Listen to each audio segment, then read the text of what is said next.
I have a couch now. Another year has gone by and I'm still here. Good for me. 2025 was bad for a lot of reasons, but it really sucked for me because I was depressed for most of it. But at least I played some good games.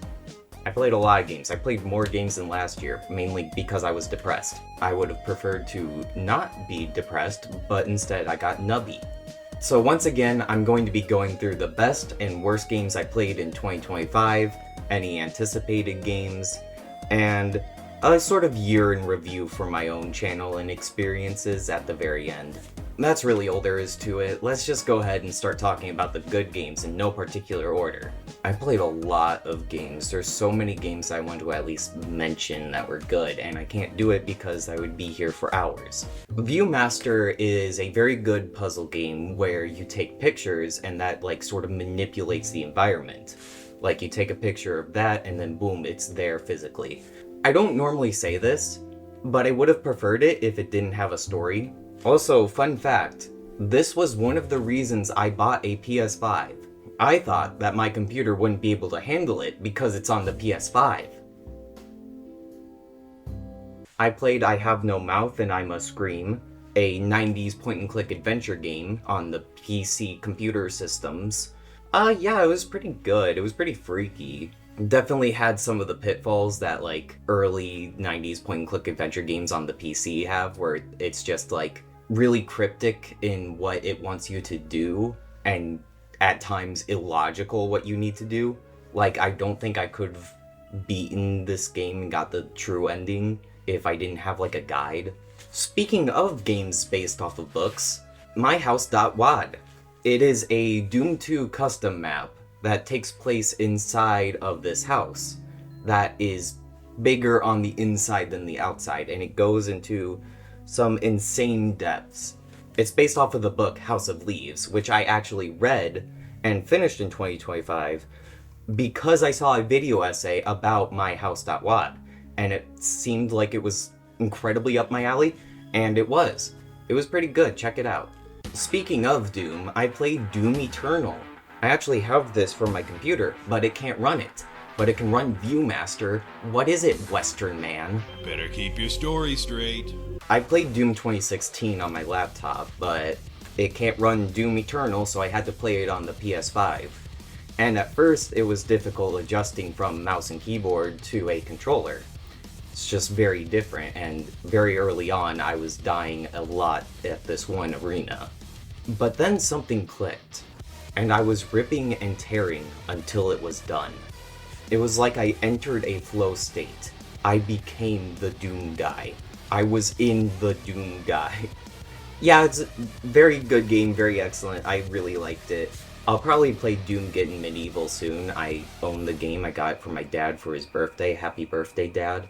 I did finally play through Ace Attorney 6, and I think it was pretty good. I don't think it's my favorite in the series, but definitely pretty good. I did like the unique setting and Phoenix having to deal with this land completely against defense attorneys, and then Apollo and Athena were just kind of dicking around for half of it. But yeah, can't wait for Ace Attorney 7. It's going to happen now. At some point. Would you believe me if I told you that I played 2 different slot machine roguelikes? Well, you shouldn't, because I played 3! Ha! Fuck you! Look, be a landlord. Look, if you've ever been a landlord to begin with. Look, be a landlord tonight. I can't sing. Yeah, this was the inspiration to Balatro, and you can tell because it's pretty good. You control the symbols that are put onto the machine, and each of them have their own different synergies. It was pretty good. I beat all the antis. Pretty good and addictive. I liked it. And then there was Clover Pit, which is inspired by Balatro. So it's kind of like poetry, you know, they rhyme. Out of the 2, I definitely prefer this one more. I don't think it has a lot going on in terms of the synergies and creativity that you can do with runs. But it also has a very cool style with this PS1 aesthetic. Luck Be a Landlord looks like ass. And in Clover Pit, you can just get some insane runs where the number just goes up. It was pretty good. You can piss in it. It was pretty good. Last one is Slots and Daggers, which isn't really like the other two as it's a roguelite. You get permanent upgrades. It was pretty nice. You just go on this adventure and you just beat up people. It was pretty good. My favorite combinations are the slots that just re-roll themselves. You can get like a roll where just things just keep on going and you just stack up things. It's pretty fun. I'm reluctantly putting this here because unfortunately it became good, and that is Room of Depression, the game where you spend 75% of it in a tunnel. So I went into this thinking that it would be like the Milkbag games or Looking Up I See Only a Ceiling, where it's a visual novel that deals with mental health. And I was right. The problem is that those games let the story speak for itself. Room of Depression feels the need to explain everything that just happened back to you so you understand what depression is. I know what depression is. I wouldn't be playing Room of Depression otherwise. But the reason why I still call it good is that after 20 minutes, the story takes a turn in a interesting way and it really sucked me in. The problem is the game is an hour long, so it's like 1/3 of it is bad. If I had a nickel for every visual novel I played where an Asian girl dealing with mental health takes solace in Jesus Christ, I'd eat them. Consume me. Oh, wait, that's actually... it's like poetry, it rhymes, I didn't even realize that. Consume Me is a semi-autobiographical game where you play as an Asian girl with an eating disorder. You go through her life as you have to balance her like social life, her academics, her chores, fitness, diet, all those things. It's a pretty good management sim and it does convey the message that overworking yourself is bad. But it does have like a disclaimer at the very beginning about the depictions of the eating disorders. So I kind of thought that it was going to, go hard with it at some point, and it never did. But maybe that's because I just play games like Milk Inside a Bag of Milk. Though with a disclaimer saying that there is an eating disorder inside, I thought that it was going to go further with it. But what do I know? I've never been a girl with an eating disorder. It's on my bucket list. What really gets me about the game is its visual style, as well as it doing the impossible, giving it gameplay. Each of the panels you interact with it in a different way, and all of the tasks you do are in like little mini games. It's like an actual game? WTF? Huh? I already made a video about Mario Kart World, and my thoughts on the Switch too hasn't really changed from that. I did play Mario Kart World a lot more after making that video. I mainly was just grinding out knockout tours online. But yeah, the game is pretty fun. Even if I'm only interacting with like one part of it. They need to add more characters to it. I would love more characters to it. I only play Daisy though. I did play Kirby and the Forgotten Land Nintendo Switch 2 Edition plus Starcross World. Stupidest fucking name ever. It's more Forgotten Land levels, so it's good. I don't know, I really don't notice like the graphical and the performance enhancements in any of these Nintendo Switch 2 editions. It's really just an excuse to do what they did with the Switch 1 and just make more ports. That's all these are really. They are just ports of Switch 1 games. I really only have like a handful of Switch 2 games and editions. But I did play Donkey Kong Bonanza. I fucking love Donkey Kong Bonanza. It's just really fun collecting everything and destroying everything. And like Pauline really grew on me. The Zebra Bonanza is my favorite song. Didn't get the DLC because I don't want it. I really like Void Kong. I don't know, something about him. I just really like him. I did start making a, like, Donkey Kong All Kongs ranking, but I don't really like ranking videos, so I don't know why I made it. If you want to see it, then I guess I could finish it, but, shut up. I also played Astrobot, Game of the Year. This is a pretty good platformer. The levels were all fun and creative. I like the gimmicks. Surprisingly, having all of the cameos was very endearing, instead of feeling like, oh, this was referential and pandering. I think it's because all of them have, like, love put into it. Also, they don't just do all the popular ones, they do a lot of obscure ones. Because what do you mean that Mr. Mosquito is in this game? They acknowledged Gravity Rush in the game, which makes me hope that they would make a new game at some point, or maybe you could port them over to the Switch, that could work. I need to play Gravity Rush too. Okay, I played Nubby's Number Factory. I love Nubby's Number Factory. The problem is I played it way too much than I really liked, okay?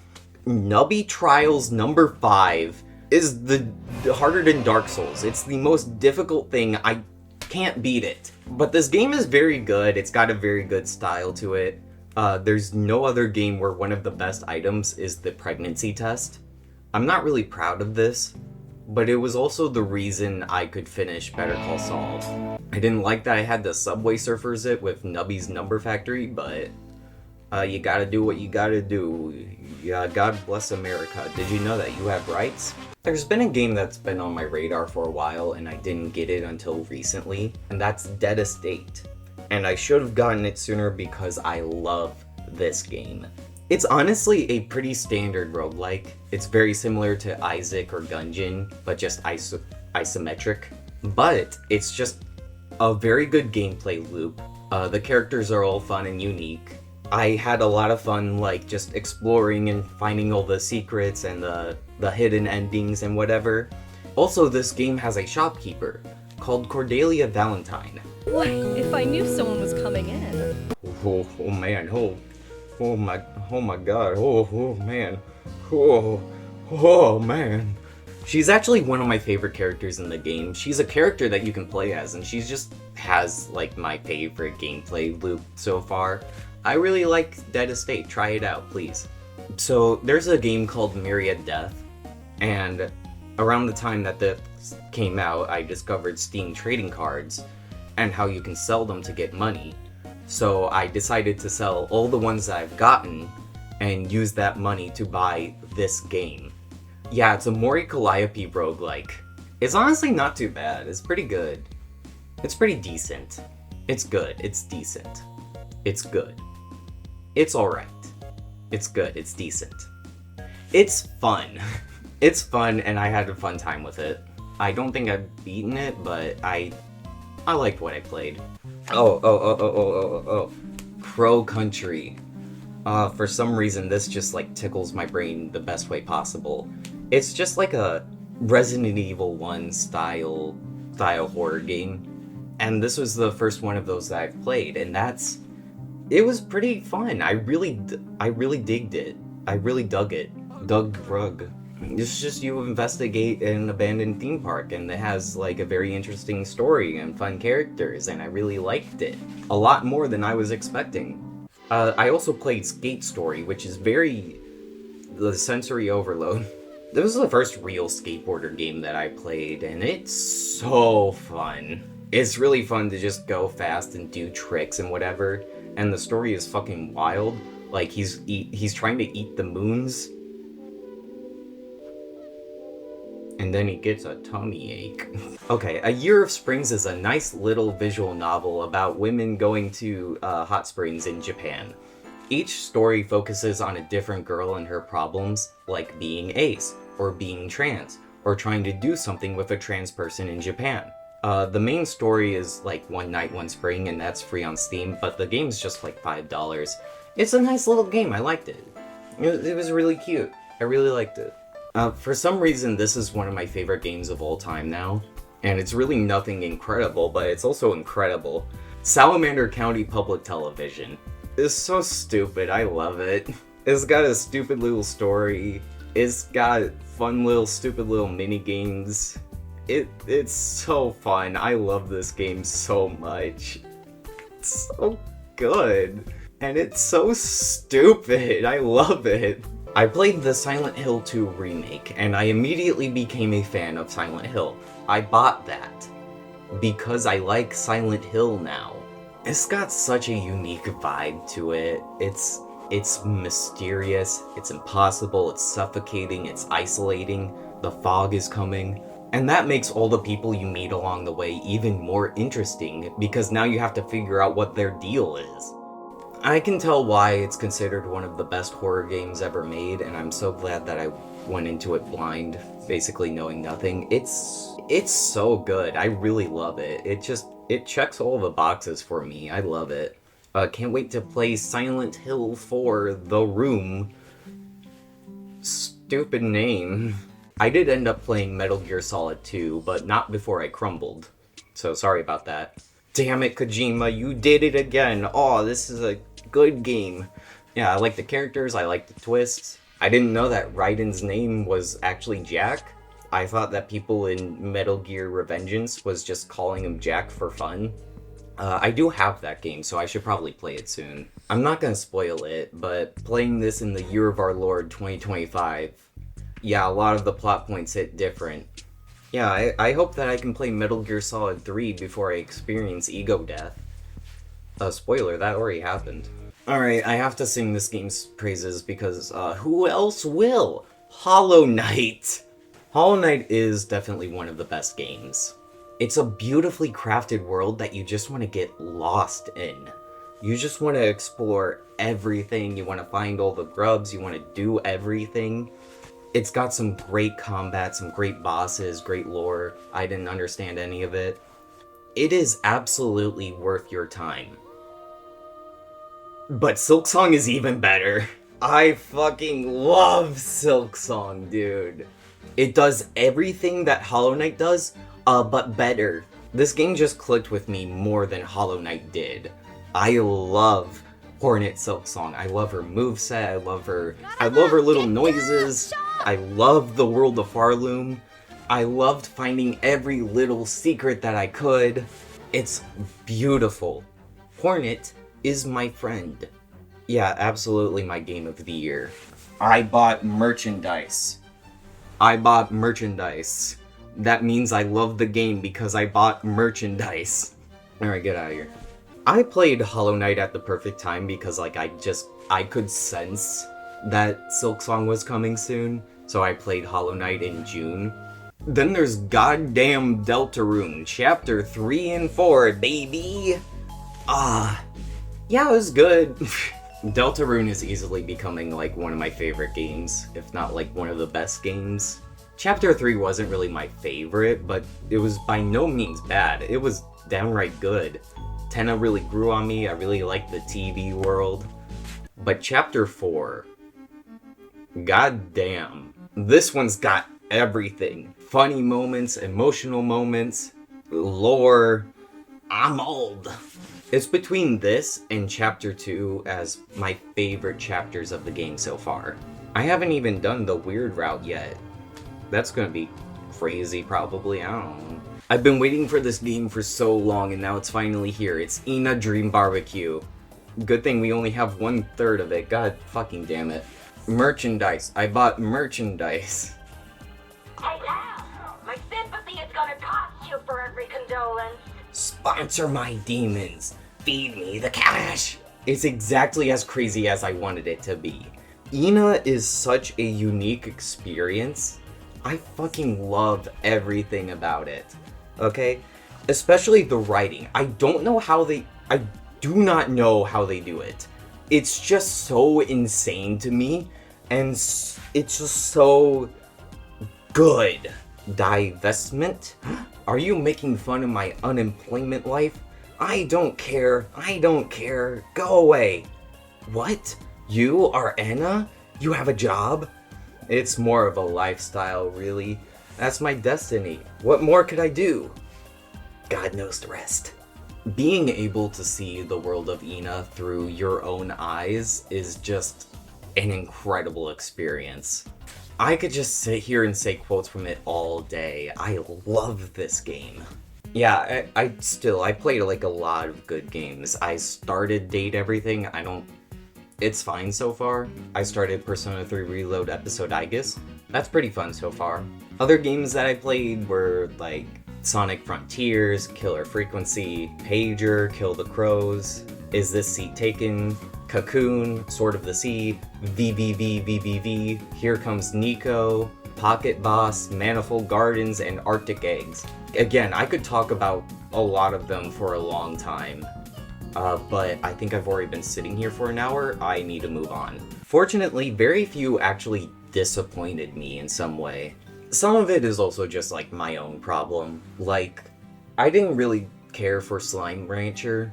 I think it's more just because it's like a management life sim. I got pretty well into it for a few hours, but like, the problem is once you put it down and then come back later, you just forget everything that you were doing, and then you just have no motivation for doing it. So these types of games are just not for me. Both Fez and Blue Prince are good games, they're good puzzle games, they just didn't click with me for whatever reason. I know at least for Blue Prince, like, yeah, it being a roguelike means it's very creative and it definitely works for the game, but it also does piss me off that you just lose all your progress in a puzzle once you run out of it. I didn't really dig that. The same person who made Salamander County Public Television also made a game called Taco Tom 2, and I fucking hate Taco Tom 2. This game fills me with a rage I did not think was possible. I played Shim, which is a platformer where you jump from shadows to shadows so you can get back to this guy who's depressed. I didn't really care for the story. The platforming when you were allowed to get into it was very good. But half of the time, it's just confusing on where you need to go, and you can't see anything properly.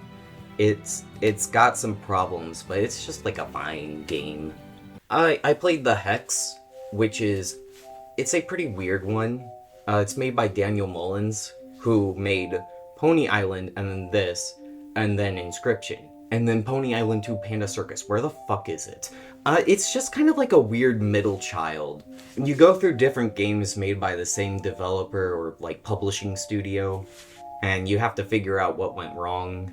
It's alright, but like, the problem with this one is it doesn't really have like that gameplay thing.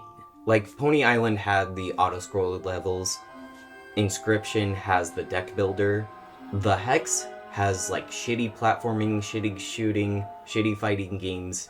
None of the games in the game were good. But it was definitely interesting, I would say. Really, the only reason you would play it is just to get more lore into the world of Daniel Mullins. I think, like, the people in the world of Inscription who developed Inscription were also the ones who made or published all those games, so it's like, it's got lore intertwined with it, but I don't care. One thing that I like to do is play random bad and slightly sexual games and get every achievement in them. Like, I talked about a couple on my channel before, Succubus with Guns and Kawaii Slime Arena, but nobody cared, so I stopped doing it. Speaking of Succubus with Guns, I played the DLC, guess what, it's bad. But most of the games that I play that are bad are those types of games. Like Escape from Boy Kisser. Can you tell it's bad? I also played a game called Take Me Vitali. At first I liked it, but then they kept adding achievements to it, and I don't want to go back to the game. It's just objectively bad. It's just a weird experience. It's filled with memes, the community is entirely Russian, the player model is like a very sexualized, and I did not know it when I bought it, but it does have AI images in it. And you know, that's the problem with society nowadays. Nobody wants to make these random bad and slightly sexual games themselves. They just have AI do it now. And that sucks. I want my slop human-made. As for anticipated games, it's like pretty much the same as last time. Ina, Deltarune, Panda Circus, Slay the Spire 2. Some new ones that I'm excited for are like Tides of Annihilation. It looks sick. I want a release date, please. Don't Stop Girly Pop, which is a feminine sensory overload. I love women. No Straight Roads 2, the roads are even gayer. Bubsy 4D looks good for some reason. The same people who made Turnip Boy also are making a game called Riz Dungeon. Nice. There's Tamashika, which is a fast-paced shooter. I played the demo and I really liked it. Habromania, which is an Alice in Wonderland game, so I love Alice in Wonderland, so that's, yeah. Enter the Gungeon 2, Mindwave, Tenjetsu, which was announced like 2-3 years ago or something. Why isn't it out yet, please? And Mina the Hollower. Although we're gonna have to wait until 2030 to get that one. For 2026, I do plan on getting through my backlog a lot more. Like, I've had Half-Life 2 in my Steam library for 6 years. I need to get through some of these, okay? I can't be buying more new games, even though I literally just bought a lot of new games. Fuck you, Steam sales. That was all the game stuff. Thanks for watching. If that's all you cared about, then go ahead and leave. But now I'm gonna talk about some, like, personal life stuff and what I plan on doing for videos and whatever, so yeah. Yeah, I was depressed for most of the year, so I didn't make as many videos as I wanted to. However, the ones that I did make, I'm really proud of. I had to switch editing softwares like halfway through because I graduated, yippee. So now I'm learning DaVinci Resolve, and I've been doing some really interesting things. Like, I really like the visual style of the World of Horror video I did, or the new sort of VHS endings. I like that. I made a couple of unique videos, like the Meat Cube one. I would like to make more cooking videos. I think that would be neat. I do need a better webcam though. That was like $20 off of Amazon. I need something better. I also made a video about movies, and now it's my most popular video I made, so I guess now I'm a movie channel. Well, that sucks. I hate movies. As for 2026, I only have like a few video ideas I actually want to make. Yars Rising, Dating Sims 4, Deep Dive into McDonald's, and one from last year that I didn't finish. Here's a clip from it. I'm a greater Christian than I've ever been. It'll be out when it's out, and we like that. It'll be out when it's out. Please watch the Wendy's video. It's good, I swear. Please, I spent so much time on it, please. But outside of those, don't really expect much from me. I love making videos, but let's be real, it's not going anywhere. My channel has been hidden by the algorithm for so long, and only managed to break through with a video style that I don't normally make. I guess on that note, I have an idea of just like going through my physical media collection, not like I already did that, but like a Criterion Closet style video, where I just like go more in depth with some of the ones that I like. So if you want to see that, I don't know, tell me, please. I'll still definitely do this as a hobby, but it's no longer a priority. I'm gonna have to find a real job. I'm probably gonna have to change my channel name. As much as I love Good Bill Hunting, when you search for it, you just get the movie. It's like, hey, did you want to watch the movie? And it's like, no, I wanted to watch my stupid videos. I wanted somebody to talk about Picross, okay? I didn't want to learn about... I haven't seen Good Bill Hunting. I said it wrong. Good Will Hunting. I also just kind of want to focus on myself and improving myself and learning more about myself. It's easy doing these things when it's on the internet because nobody on the internet is real. That's my philosophy. But in real life, those people are real. That's scary. I also just kind of want to improve myself. Again, I was depressed for pretty much the whole year, so, you know, being not depressed is definitely a priority. Living as myself has also been a theme in a lot of things. I want to actually like myself and live as myself, which I kind of don't know what that is. I've kind of been using these videos as a way to experiment with some things. Like, you think I'm gonna go outside with this? No, real people are outside. I don't like that people can perceive me in real life, but on the internet it's fine, you're not real. Figuring myself out, that's the next thing. So, don't psychoanalyze me, you won't get anywhere. But make sure you ring that bell to get notified when I have my ego death. Thank you for watching. If you take anything away from this, I hope it's that you find some new cool games to try out, like Salamander County Public Television. If you don't play it, I will find you.